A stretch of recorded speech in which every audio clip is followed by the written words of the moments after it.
Hello everyone. तो देखो, इससे सबसे पहले हम लोगों ने रोटेशनल स्पेक्ट्रोस्कोपी रिजिड रोटर पढ़ा था। भाई रिजिड रोटर का मतलब क्या होता है? रिजिड रोटर का मतलब ये तो होता है जब हमारा मॉलिक्यूल रोटेट कर रहा है उस दौरान बॉन्ड लेंथ में कोई चेंज नहीं हो रहा, तो उसको क्या बोलते थे हम लोग? Rigid rotor. ठीक है। उसके बाद फिर हम लोगों ने इससे पहले वाले लेक्चर में पॉपुलेशन पढ़ा था कि जो हमारी पॉपुलेशन होगी वो जब हमारा क्या होगा, जेथ लेवल में ज़्यादा होगा, भाई टेम्परेचर ज़्यादा होगा क्योंकि उसके पास एनर्जी ज़्यादा होगी। टेम्परेचर कम होगा तो जो पॉपुलेशन होगी मॉलिक्यूल्स की वो ग्राउंड लेवल पर ज़्यादा होगी। ठीक है। तो इस लेक्चर में हम लोग पढ़ेंगे नॉन रिजिड रोटर के लिए। देखो, उसी टाइम पे मैंने एक चीज़ तो क्लियर कर दी थी कि रिजिड रोटर में क्या होता है, जब मॉलिक्यूल रोटेट कर रहा होता है उस दौरान बॉन्ड लेंथ में कोई चेंज नहीं आता। बॉन्ड लेंथ क्या होती है? फिक्स होती है। ठीक है। फिर नॉन रिजिड रोटर ये होता है जब हमारा मॉलिक्यूल रोटेट कर रहा हो तो उस दौरान क्या होता है? बॉन्ड लेंथ में चेंज आता है। तो देखो, नॉन रिजिड रोटर पढ़ रहे हैं। ठीक है, नॉन रिजिड रोटर। तो देखो यहाँ पर क्या लिखा हुआ है, प्रैक्टिकल जो भी रोटेशनल स्पेक्ट्रल लाइंस होते हैं। तुमने जब रिजिड रोटर पढ़ा था, तुम लोगों ने जब रिजिड रोटर पढ़ा था, जब हम क्या बनाते थे? स्पेक्ट्रल लाइंस ड्रॉ कर रहे थे। स्पेक्ट्रल लाइंस क्या था? सबके बीच में 2 भी सेंटीमीटर इनवर्स का गैप नहीं था। कहने का मतलब जितनी भी स्पेक्ट्रल लाइंस आई थी सब क्या थी? एक इक्वल डिस्टेंस पर थी। लेकिन प्रैक्टिकली क्या होता है, ये पॉसिबल नहीं है। मतलब प्रैक्टिकल क्या है, में पॉसिबल नहीं है कि जो तुम्हारी स्पेक्ट्रल लाइंस आ रही हैं वो तुम्हारी क्या हो? इक्वल डिस्टेंस पर हो। जिस टाइम मॉलिक्यूल्स तुम्हारा रोटेट कर रहा है, मान लो मॉलिक्यूल्स तुम्हारा रोटेट कर रहा है भाई, तो उस दौरान क्या रहा है? मॉलिक्यूल्स के अंदर क्या हो रहा है? स्ट्रेचिंग हो रही है, स्ट्रेचिंग बढ़ रही है। स्ट्रेचिंग बढ़ने का मतलब जैसे तुम्हारा मॉलिक्यूल रोटेट कर रहा है तो मॉलिक्यूल क्या कर रहा है? स्ट्रेच कर रहा है। स्ट्रेचिंग से क्या हो रही है? तुम्हारी बॉन्ड लेंथ क्या कर रही है? इंक्रीज कर रही है। यही यहाँ पर लिखा हुआ है कि तुम्हारा प्रैक्टिकली क्या होता है, जो भी रोटेशनल स्पेक्ट्रल लाइंस होती हैं वो एक्जैक्टली क्या होती है? इक्वल डिस्टेंस नहीं होती। कहने का मतलब जब तुम्हारा मॉलिक्यूल क्या कर रहा है, नॉन रिजिड रोटर के केस में, जब तुम्हारा मॉलिक्यूल रोटेट कर रहा है उस दौरान क्या हो रही है? स्ट्रेचिंग हो रही है। स्ट्रेचिंग से क्या हो रहा है? बॉन्ड लेंथ इंक्रीज आ रहा है। तो उस दौरान जो भी तुम्हारी स्पेक्ट्रल लाइंस आ रही है वो सब क्या होंगी? इक्वल डिस्टेंस पर नहीं होंगी।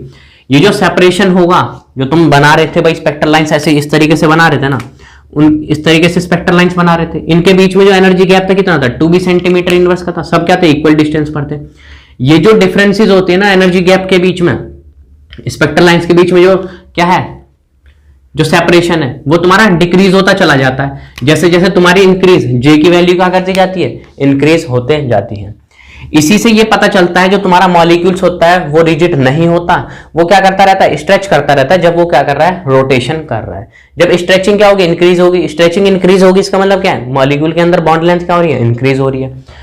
जैसे ही हमारा रोटेशन इंक्रीज होता जाएगा वैसे वैसे क्या होती जाएगी? स्ट्रेचिंग बढ़ेगी, बॉन्ड लेंथ में क्या होगा? इंक्रीज होगा। ठीक है। तो एक बात तो हमें पता चल गया कि भाई रिजिड रोटर में क्या होता है? मॉलिक्यूल्स की बॉन्ड लेंथ चेंज नहीं होती। लेकिन नॉन रिजिड रोटर में क्या होता है? स्ट्रेचिंग हो रही है ना। स्ट्रेचिंग से क्या आ रहा है? बॉन्ड लेंथ चेंज आ रहा है। तो नॉन रिजिड केस में ध्यान रखना, जो हमारी बॉन्ड लेंथ होती है वो चेंज होती है। लेकिन प्रैक्टिकली बताए ना तो हमारा जो होता है नॉन रिजिड, जब मॉलिक्यूल जिस दौरान रोटेट कर रहा है उस दौरान बॉन्ड लेंथ में क्या होगा? स्ट्रेचिंग करेगी, जिससे क्या होगा? बॉन्ड लेंथ चेंज होगा। ठीक है।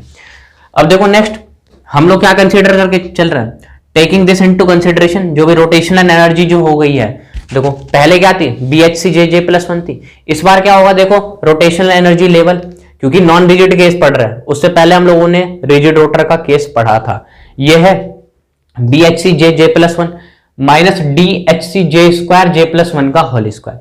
ये जो नया टर्म आ गया इसमें से इसको माइनस कर रहे हैं। ये माइनस क्यों कर रहे हैं? क्योंकि भाई बॉन्ड लेंथ बढ़ेगी ना। तो जब बॉन्ड लेंथ बढ़ेगी तो कैसे बढ़ेगी? जैसे मॉलिक्यूल रोटेट कर रहा है तो उससे क्या होगा? एक सेंट्रीफ्यूगल फोर्स डेवलप कर रहा होगा, जिससे वो क्या हो रहा होगा? बाहर की तरफ निकलना चाह रहा होगा। ठीक है। वह डी क्या है यहाँ पर? Centrifugal distortion constant. ये जो डी है वो क्या है? सेंट्रीफ्यूगल डिस्टॉर्शन कांस्टेंट है। तो यहां पर देखो एक चीज, एनर्जी तो हमारी ये आ गई किसकी?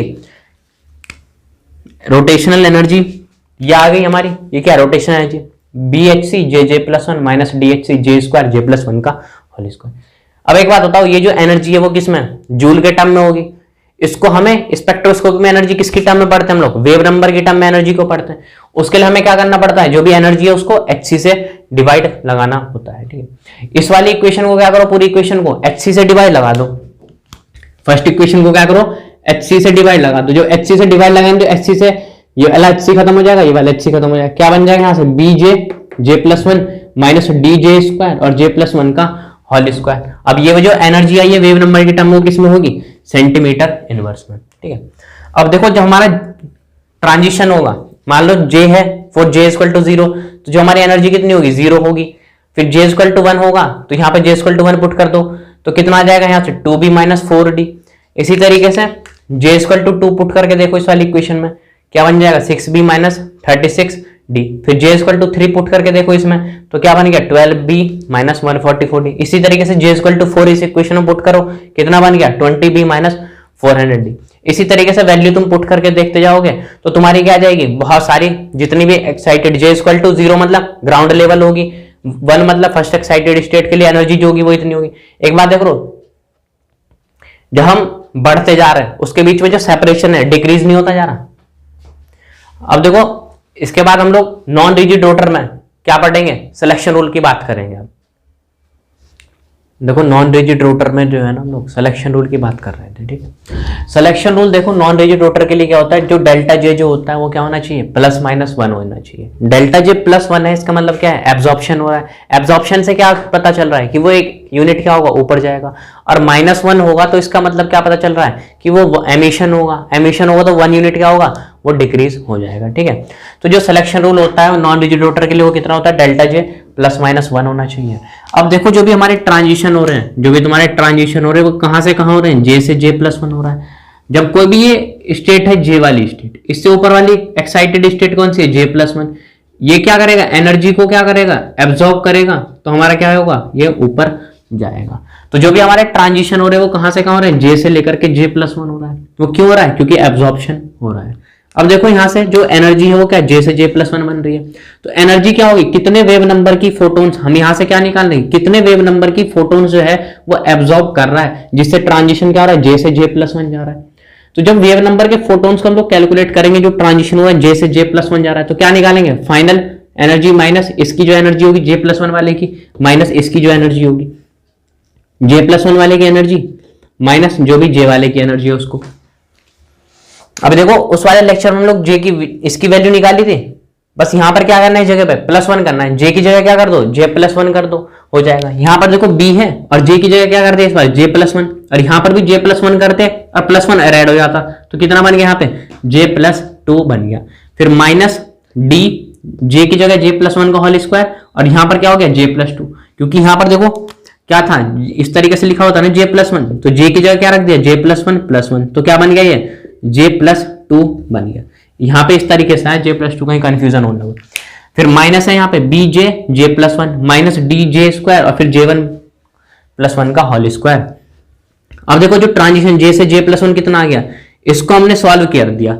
इसको जब हमने सॉल्व कर दिया तो कितना बन गया यहाँ से 2b J+1 minus 4d J+1 का होल क्यूब, और यहाँ पे क्या आ गया जो है वो किसमें एनर्जी, सेंटीमीटर इनवर्स में, ठीक है। अब देखो जो भी ट्रांजिशन हो रहे हैं वो कहां से कहां हो रहे हैं, 0 से 1 पे हो रहे हैं। जब भी 0 से 1 हो रहे हैं तो जो हमारा 2b माइनस 4d आ गई वैल्यू, इसके अंदर रख दो। ट्रांजिशन कहां से कहां हो रहे हैं, 0 से 1 तक ट्रांजिशन हो रहे हैं, तो यहाँ पर 0 इस वाले टर्म में क्या रख दो, 0 रख के देखो तुम्हारी वैल्यू कितनी आ रही है, 2b माइनस 4d। फिर देखो हम लोग जो नेक्स्ट बात कर रहे हैं वो जो ट्रांजिशन हो रहा है वो कहां से कहां तक हो रहा है, 1 से लेकर के 2 तक हो रहा है। तो जब 1 से 2 पे ट्रांजिशन हो रहा है तो यहाँ पे j की जगह क्या रख दो, 1 रख दो भाई। 1 रखोगे तो कितनी वैल्यू आ रही है, 4b माइनस 32d। फिर देखो नेक्स्ट जो ट्रांजिशन हो रहा है वो कहां से कहां तक हो रहा है, 2 से लेके 3 तक। 2 से 3 तक होगा तो कहां बनेगा, j की वैल्यू इसमें क्या रख दो, 2 रख दो। जब यहाँ पे 2 रखोगे तो तुम्हारी वैल्यू कितनी मिल रही है, 6b माइनस 108d। इसी तरीके से जो ट्रांजिशन नेक्स्ट है वो 3 से कहां हो रहा है, 4th पे हो रहा है, तो यहाँ पर j की वैल्यू रख दो तो कितना बन रहा है यहाँ पे 8b माइनस 256d। इसी तरीके से ट्रांजिशन चलते रहेंगे भाई, 4 से 5 होगा, 5 से 6 होगा उसकी वैल्यू।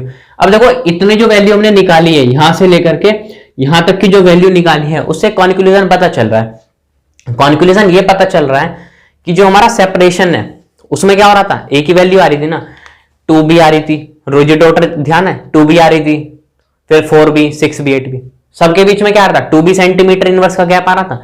लेकिन यहां पर देखो जब स्पेक्ट्रल लाइंस के बीच में क्या हो रहा होगा, ये जो सेपरेशन है ना ये डिक्रीज होता जा रहा है। ये सेपरेशन क्या होता जा रहा है, स्पेक्ट्रल लाइंस के बीच में डिक्रीज होता जा रहा है। जैसे जैसे j की वैल्यू बढ़ती जा रही है ये सेपरेशन क्या होता जा रहा है, वो डिक्रीज होता जा रहा है। लेकिन इतनी तेजी से डिक्रीज नहीं करेगा, सिर्फ स्लाइटली डिक्रीज करेगा, क्योंकि जो d जो होता है ना वो बहुत ज्यादा कम होता है किससे, b से।